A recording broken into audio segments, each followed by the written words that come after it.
Welcome to Megabucks Radio.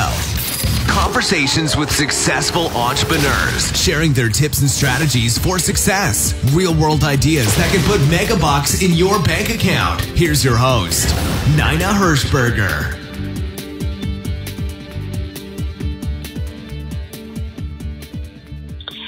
Well, welcome to today's show. This is your host, Nina Hirschberger.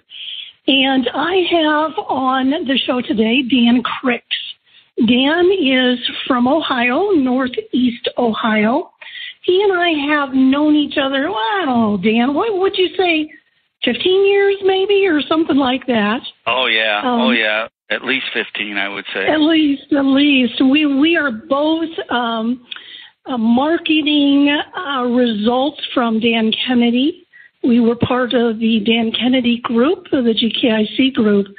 And Dan has gone on and done some really fun and amazing things. And I'm honored to have him on today's show. So, Dan, let's go back in time because I know you've been an entrepreneur since 1981. Tell us your beginning story. Well, so in 1980, I decided that I didn't want to work for a large company anymore. I was working for Ford Motor Company, and I decided I wanted to start my own business. And by luck, I ended up buying a tavern. And I never thought I would, but I was in college at the time and looking at businesses that I could make some good money with, and that's where I went and got that going and left my job at Ford Motor Company, and I grew that business. And then another opportunity came along in the auto repair business, and I bought an auto repair business that was distressed, so I got it at a very good price, or I probably wouldn't have bought it.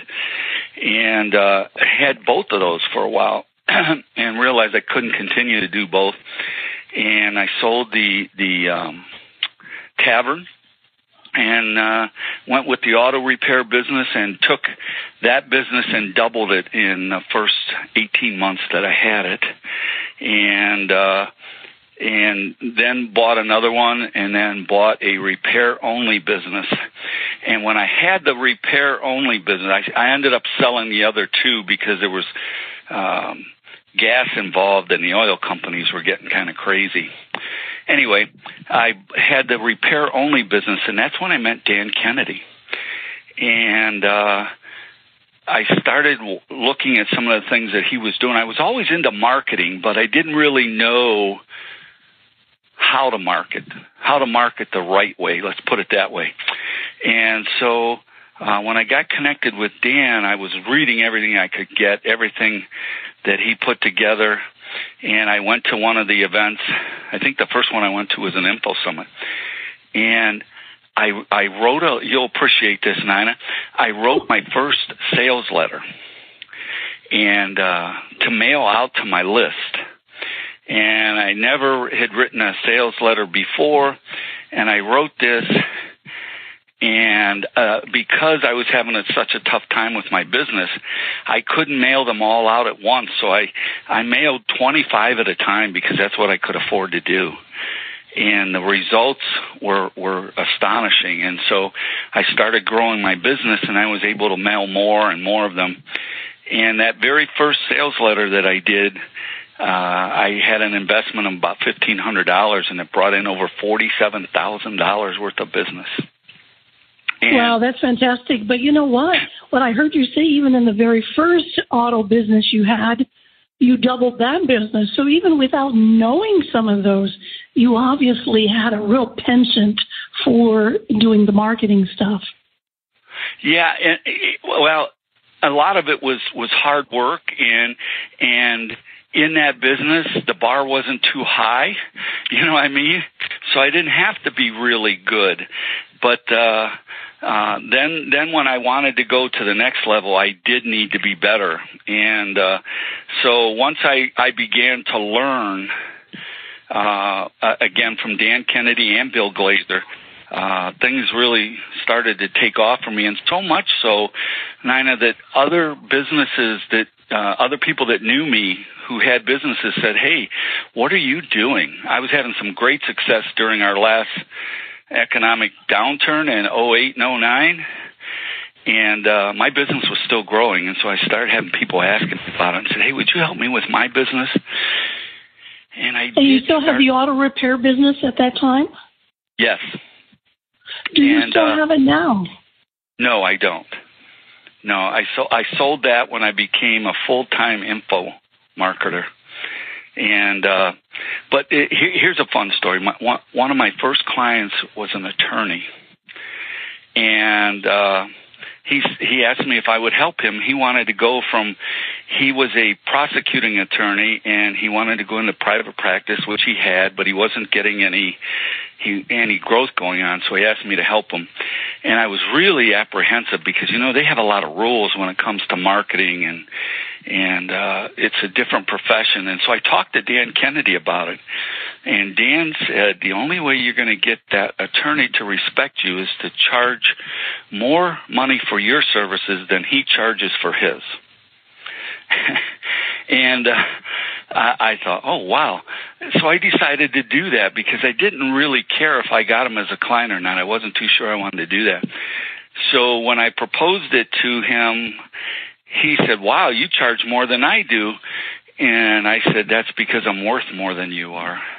Oh, that's a great story. and so he brought me on board, and I did a couple of ads for him. And here's the fun part, and you know this. When the first ad went out, within the first couple of days, he had his peers calling him up complaining about the ad. His peers were. And he called me. He goes, "Oh, we got to do something. Everyone's complaining." I said, "Who's complaining?" He goes, other attorneys." I said, "That's good. That's good. If they don't like it, that means they're worried about it." And we were doing things that no other attorneys were doing. And it was almost kind of exposing them for what they weren't doing. Anyway, it took him from just trying to get his practice started to growing his practice to the point where he had to bring in a partner. And so that was my very first time in the info marketing business outside of the auto repair group. I work with auto repair shop owners all over the country, but then I got working with others outside of that group, and since then I've worked now with over 140 different business categories, from doctors and dentists and lawyers and construction businesses, retail, restaurant, all of that. So that's fascinating. So let's say I just found out about Dan Cricks. I'm intrigued. I own dental office. So now I gave you a call and I said I'm interested. What would you start me at? Is there a certain path that you take your clients through? Actually, there is. So when I have someone who is interested, I send them a 3-page questionnaire. And what this does is it allows me to learn a little bit about them and their business, as far as their business and what they know as far as marketing and what they have in place and so on. And it also helps them to see where some of their shortcomings are, what they don't know how to do. And from that questionnaire, then we'll have about a 30-minute conversation. And at that point, I can figure out if we're a fit. Okay? And so there are times I won't take clients on for different reasons. And they need to know that I'm a fit for them too. And so part of that whole process allows them to learn what I know and where I can, if I can help them, and then how I might be able to help them. So that's the first part. What's the number one thing? Do they have to be willing to listen? I mean, oftentimes people will say, "Well, that won't work. You don't understand, Dan. My business is different." Oh, you bet. You've been around a while, Nina. I have been, So you've got to have somebody who says, okay, what I've been doing hasn't worked, at least to the level that I want it to work. You seem to know something I don't know, so I'm going to trust you and do what you say. Is that the kind of person you're looking for? Yes, and in that process that I shared with you, I go and give them several examples of other businesses similar to theirs that I have been able to get results with. And one of the things that I do as a kind of an entry level is I will put together a campaign for them. They're going to pay me for it, but not the going rate, if you will. And I guarantee that campaign will bring in 10 times my fee, or I'll refund their money. And so, folks are so cynical today. They've been burned by so many people, especially in the marketing realm. They'll pay them a lot of money and they don't deliver, or they don't deliver something that works well for them. And so when I throw that guarantee at them, it's pretty hard to say no to, because they really don't have anything to lose. And basically what that is I'll prove to you that I can get you results. And when I do that with this one, it's a 30-day campaign. And when I do that, then we'll talk about bringing me on a regular basis. So you say you don't charge them for the 30-day, or you do and then give them the money back guarantee? No, I do charge them. But I don't charge them. I give them a reduced price on it, if you will. Okay? So, but I do charge them. And because, if you don't charge, they don't value it. And they don't value, yeah. Yeah, and they're not going to do what I need them to do on their end. So I charge them, and it's usually a fee that most people can afford. But again, the guarantee is I'll bring in 10 times what I charge you in sales for you, or I'll refund your money. I have never had to make a refund. And so when you say campaign, do you mean an email campaign, a direct mail campaign, a combo? What do you mean by the word campaign? A multimedia campaign usually involves print, email, and social media. Oh. Yeah. Interesting, yeah. Yeah, so it's not online, offline, it's both and right. Social media. Yeah. Right. Dan, I love success stories. Tell me some more. Well, so I'll tell you one that's really kind of fun, because you made the comment before, but you don't understand. My business is different, and so that won't work in my business. So this is kind of an interesting one. I had a gentleman reach out to me about my mastermind group, and I gave him the information, and then I saw in his signature that his business was located in Chicago. So I asked him, I said, I'm in Ohio.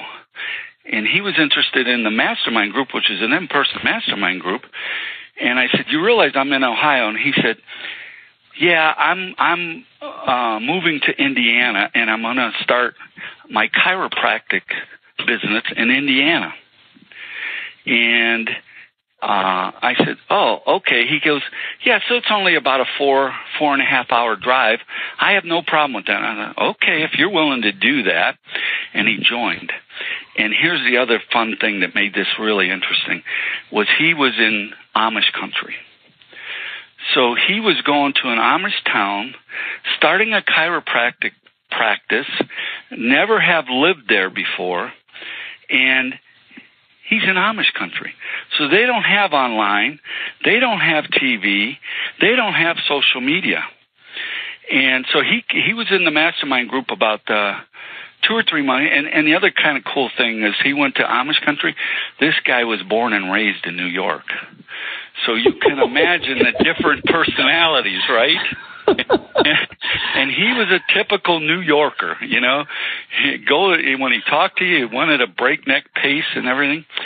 So after about 2 or 3 months in Mastermind, he goes, how can I move a little faster? And I said, well, if you want to come on board as a private consulting client, we can go as fast as you want to go.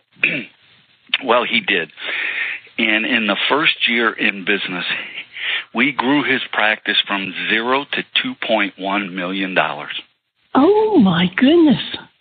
In Amish country. Okay? From a New Yorker. Yeah. And so, I keep mentioning in Amish country because everybody thinks, oh, well, I got to have this and it's got to be online. Everything's got to be online. This guy had nothing online. There was no reason to. One of the reasons he was leaving Chicago was he had 3 kids and he wanted them to grow up in a better place than Chicago. And he didn't want to deal with the rat race of dealing with insurance companies. And so, after about month 9 or 10, I called him. We had a call scheduled, and I said, how are things going? He goes, oh, I got a problem. And I said, what's that? He said, I'm taking in too much cash. That was my response right there. I started laughing, and he goes, no, I'm serious. And I said, well, what do you mean? And what was going on was he had to hire for receptionists Amish young ladies. They were working. Mm-hmm. Well, they're not used to a fast pace, and you can imagine doing $2.1 million. That's a pretty good pace of business. Well, most of the Amish are paying in cash. So things were happening so quick that they couldn't keep up, so they would just take people's cash and throw it in a drawer. Oh, and they had no idea who paid or not paid? Exactly right. So, that was his dilemma. The other thing is, with that kind of cash coming in like that, in today's banking business, he would set off a lot of alarms for depositing those large sums of cash, but because he was in Amish country, not so much, because they're pretty much all a cash business there. And so it was definitely a success story, and I was able to do some things that he told me we couldn't do in Amish country. And Give me an example. Give me an example of one thing. So the place... One of the few places that you can advertise is they have their Amish directories. And they're really kind of like a newsletter that goes out every other month. But in there, the biggest part of that is a directory of all the businesses. So he was in there, and I said, wow, we got to get you to stand out. And he goes, well, you can't do it any different. I said, well, first of all, we're going to change the copy, and we did some of that. And I said, and then I want to use larger size font than all the rest of you. Oh, they won't let you do that. And then I told him, I said, and I want to bold a couple of things. Oh, no, you can't do that. I said, here's what I want you to do. I want you to give them what I'm giving you and tell them that you would like them to run it like this. And he said, okay. I said, if they don't, they don't. Well, they can't. When he first gave it to them, they looked at it and said, oh, I don't know if we can do this. And he said, well, couldn't you try? And they said, well, let me check with and blah, blah. Well, they did it. And they did what I wanted them to do, and his ad was jumping off the page. And here's the other thing you got to know. Those publications were all black and white. So we had to find a way to stand out, okay, among all that other copy in there, black and white copy, that everyone else was doing it the way they'd always done it for the last 10, 15, 20 years. No one dared to push the envelope, and I dared to push the envelope. And his ads were jumping out of the publications. And because some of them, they were bigger than the rest. Some of them, there was bolding. And so, when you got a wall of text, it's not that hard to jump out if you just make a couple of things. And then the other thing is I used the direct response principles in some of the marketing by telling them what I wanted them to do and putting an offer in there that was good for a limited amount of time. Well, it's really interesting. You're saying all black and white and you have to stand out. It's the same thing in the color world. because everybody thinks it has to be color. The moment you turn it into black and white in the color world, you stand out. So that's a fascinating story. Yeah, and that was a fun one. That was a fun one, just to watch his business explode and grow. We did a number of other things. That wasn't all we did, but that was one of the big things that we did. I'd love to hear another idea, if you don't mind sharing. Well, sure. So another thing that I had him do, and again, you have to know your audience and you have to market to your audience. And so Amish aren't big on doctors. They're not big on medicine and drugs and that kind of stuff. So we marketed against that. And then we went to other businesses that were congruent with that. So there was a health food store there. And we got a relationship going with that health food store and said, hey, would you mind if we put some flyers on your counter with treatments to help your customers? And he said, sure. And then I told him we needed to, I wanted him to do a newsletter, which he agreed to. And I said, how about if we offer them the newsletter with their ad in the newsletter? It'll go out to his patients, but we'll also put copies on their counter. So, and these folks are readers, okay? Yeah. Because they're not sitting there online. They're not watching TV. You know what I'm saying? So they're readers. So those newsletters were flying off the shelf. So that was a way for him to get access to their customers who were a good fit for him because they were homeopathic. They were all about natural cures. And as you know, with a chiropractor, they're not about, hey, let's take this anti-inflammatory or this painkiller. They're all about natural fixes. And it was as hard as they work, they needed chiropractic once they learned that it could help them. Yeah, that makes sense. Well, you spoke about newsletters, and I know, Dan, that you're kind of the king of newsletters. Let's transition into them. Talk to me about newsletters and how important those are in any business. Well, yeah, so they are. I currently write 4 different newsletters every month, which is probably why you said what you said. And 2 of them go out nationally. One is local and one is international. And what makes newsletters so important for any business owner is it gives you the opportunity to stay in front of your clients on a regular basis without just selling to them, okay? You're showing up at their door and in their inbox because we also make digital versions of the newsletters that we write for our clients.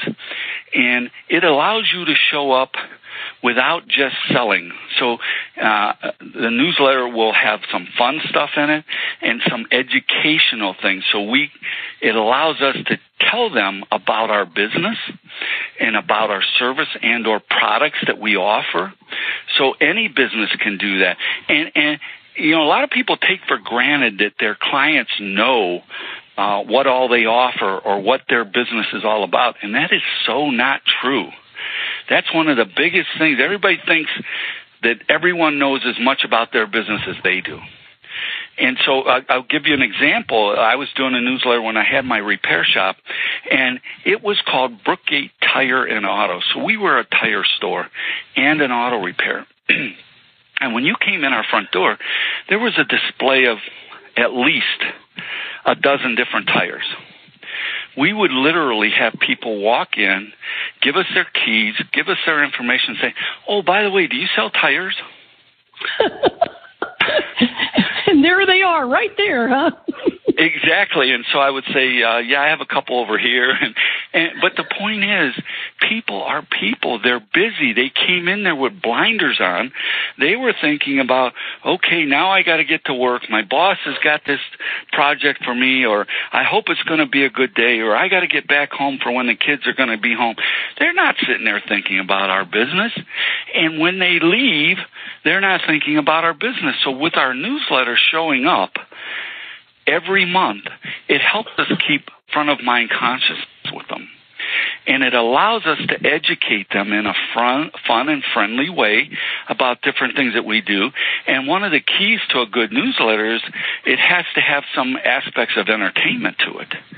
So we'll always put some fun things in there, a funny story or a couple of funny cartoons or what have you.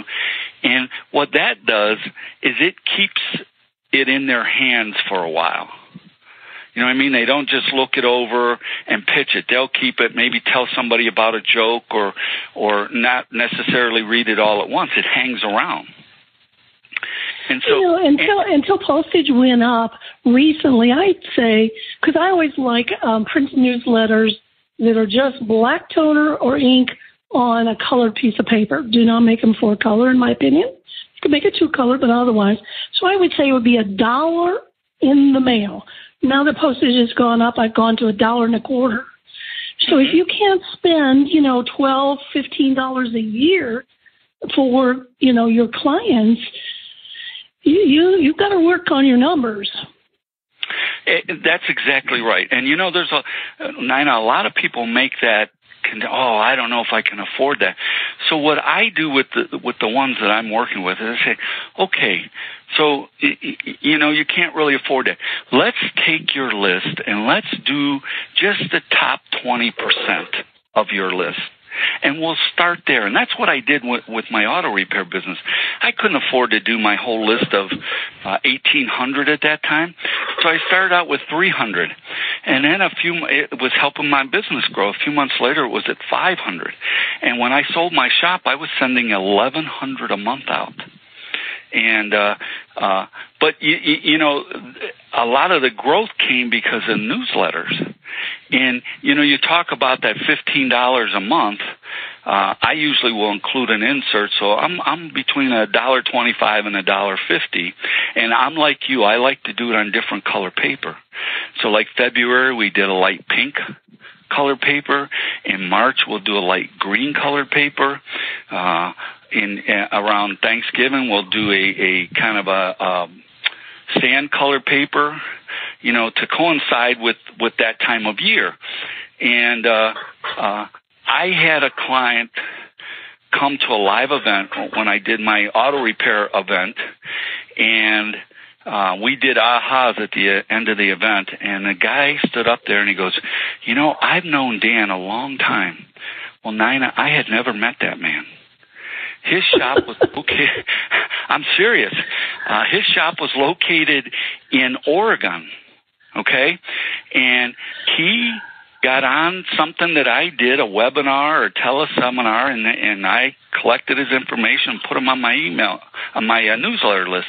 And he goes, I've known Dan a long time, and this is the first time I had a chance to be at one of his events. That man ended up signing up for an $18,000 coaching program. Oh, my goodness. I sent him a newsletter probably for 3 years. So I invested about $50 in him, and it returned me $18,000. And then he stayed a client for a number of years.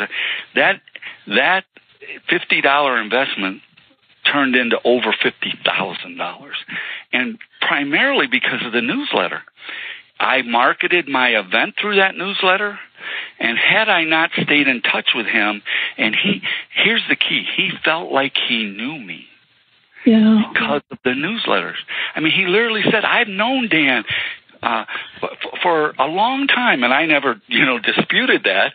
But that's what the newsletter allows you to do, is to kind of come into their place of business or their home, and they get to feel like they know who you are because of the different things that you're putting in there. And you and I would both say, don't make it complicated. Make it a simple newsletter. Don't make it fancy. Just get on it and start typing. Yeah, well, here's the thing that I learned, Nina. I had a client for a long time who was doing her own newsletter. And then she got sick, and it didn't happen for a month or two. And so I was talking to her. I do newsletters for folks, okay? That's one of parts of my business. I do a done-for-them newsletter, and we'll even customize it, but they can have it either way where they take and customize it. But when I talked to her, I said, how much time are you spending doing that newsletter every month? She said 8 to 10 hours. Now, like, oh, my. Yeah, exactly. And she goes, I can't do it any other way. And so that was the last thing that got done. Well, after she got sick and it wasn't happening, she got on board and started using my newsletter, and she did her own customization. That made her feel better, and she spent about 30 minutes then getting it out every month because we provided most of the content. And the other thing that is key to a newsletter, in my opinion, is have as much in there as you can about your clients. So that's a good suggestion. Yeah, we would recognize clients for successes. You know, you said earlier you love to hear success stories. Well, so do I. But when I hear them, I want to put them in that newsletter because other people like success stories too. And your clients especially like it when you recognize their success story. And we would thank people. We would put comments that they would make in there. So in at least 3 and usually 4 different areas, we would have places where we would bring our clients into the newsletter for different reasons. If we found out they did some amazing charity work or whatever, we would call that out. And so then people got to the point where they were looking for that kind of stuff in the newsletter. It's interesting. So, Dan would always say, use animals in your marketing. So in 2010, I hired a humor writer. He's a syndicated writer. His columns are read by over 3 million people a month. But he writes for me every month since 2010, however many months that is, my dog blog. So I have a little schnauzer by the name of Max, and Max has written this blog every month since 2010. In fact, one time, the writer that writes it, I said to him, I said, do me a favor, would you pick out, I don't remember how many I said, 30, whatever, of the blogs you've written, and I'm going to put them into a book, and I'm going to put it up on Amazon. So if you go on Amazon under my name, you're going to find a dog named Max's book. Tales from a Dog Named Max. But it's been my experience in all of my newsletters and my client newsletters, having a dog column can also be one of the most read because he's a great humor writer, and it's very difficult to write humor on him every month basis. But so if you have a pet, add the pet to your newsletter as well. Absolutely, and it doesn't have to be a dog, although I'm a big dog person. But do you remember the story of Allie Brown? You remember Allie Brown? I know Allie Brown, but I don't know the story, no. One of the things that really got her kicked off was she was writing, I don't remember if it was a blog post or a newsletter, and she made a comment that if there's a typo here, my cat jumped up on my keyboard while I was on the... Well, that's all she said. All of a sudden, she was getting all these people. I didn't know you were a cat person. Oh, my gosh. If I'd have known that, I'd have bought your whatever a long time ago. If you're a cat person, you have to be a good... And that was the beginning of her business taking off. Right to your point. That is funny. Huh? Yeah. Several years ago, my son was between jobs. And so he was going to look for a new job. But, of course, he had listened to me enough to know that the best thing is not to go online and just do what everybody else does. So finally I said to him one day, I said, would you like me to put together a direct mail campaign? And he said yes. And I won't bore you with all the story. Actually, I've given that story many times in my $1 million mailing presentation I've given around internationally. But anyway, so one of the letters came from Max. Oh, yeah. In that letter sequence of that stuff, we put a little dog bone in case the person getting the letter had a dog. Mm-hmm. So Dan, I know I want to, the last thing, because I'm looking at the time, and boy, we are out of time, but I don't want to miss the fact that what you're doing right now oftentimes is you become business owners' chief marketing strategist. Can you explain to those listening what that might mean to them in case they might be interested? Yeah, and Nina, that was actually born out of a need. And I was hearing from more and more business owners who had someone helping them with their social media or doing their social media for them. And then someone else did their website, and someone else took care of their email marketing. And I even had one client say, I feel like it's good to get someone who specializes in each one of those, which is not necessarily bad, okay? But what I found out when I went to look at their business, and remember I mentioned that questionnaire to you? This is where it was revealed in the questionnaire. Their marketing was all over the place. So none of it was matching up. What they were putting on social media looked different than what was on their website. So if someone left social media and went to their website, there was something totally different. And so as a chief marketing strategist, what I do is help bring all of those different marketing media in to be congruent so that they get a clearer message and people aren't confused when they go from one to the other, because usually if someone's thinking about using a business, if they find them on social media, they're going to go look at their website. They're going to go check them out. And so we would have I put together sometimes as their chief marketing strategist for them, I'll put together a campaign that goes out via print, email, social media, and on their website, okay? But if I don't put a campaign together, I look at all those different media for them and get them to be more congruent and then get them to integrate direct response marketing. And that is huge because a lot of these folks that they're hiring don't know what direct response marketing is, and they're doing brand marketing.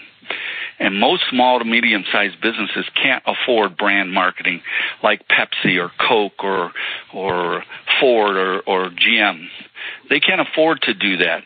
So direct response marketing, one of the keys is to you can track results and how you're getting it, and it tells the people what you want them to do. Go to my website and click here, or use this QR code to do this.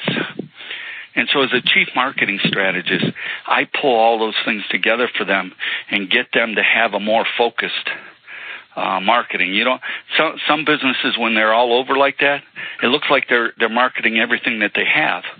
And a confused consumer usually won't do anything. If they're confused, they won't make a decision. And so as their chief marketing strategist, I pull that all together for them. Yeah, no, that is so smart. So that we are out of time, but I do know that you have a special offer for those that are listening. Can you share the offer? I sure do, and I put this together just for your group, Nina. We mentioned newsletters, and so I write a newsletter every month called The Marketing Edge that goes out internationally along with Dan Kennedy's gold letter, and it goes out all over the world. And it's an 8-page marketing newsletter that's a little more in depth. It's not a free newsletter because I get pretty in depth with it and things that they can walk away and use right then. And so if your folks want to give it a try, they can use, when they go, I'll give you the URL in a second, but by using the code NINA, N-I-N-A, all caps, it will give them a discount off of that. So the newsletter is normally $29.97. And they can get it at greatresultsmarketing.com/TME, as in the marketing edge. greatresultsmarketing.com/TME. And so when they get there and put their info in and get ready to check out, there's a place for a code. and all they have for a discount code, if they put in NINA, N-I-N-A, they'll get that for only $9.95. Plus, if they do it by the end of this month, I have a free special report I'm going to send them, the 7 strategies to help you keep from being ambushed by the current inflation crisis. Wow, that's very generous, Dan. And it's been such an honor to have you on the show today. I've been writing down notes, So many times we've heard things, but we forget. And, we think, oh, man, why haven't I been doing that? I always say, what is it that you used to do that you're not doing anymore, that used to make you, do really well? Why aren't you doing it? Well, that's why you take these kind of notes. So anyway, thank you for being on today's show. It's been an honor to have you as a guest. Well, thank you for having me on, and I'm glad that I finally got to be on the show with the legendary Nina Hirschberger. You're everywhere, and so I feel like this is a new plateau for me. So thank you very much. No, you're too kind. Well, thank you. So this is Nina Hirschberger reminding you to go out and make it a great day. Until next time. Thank you for listening to Megabucks Radio with Nina Hirschberger. To learn more about the resources mentioned on today's show or to listen to past episodes, visit megabucksradio.com.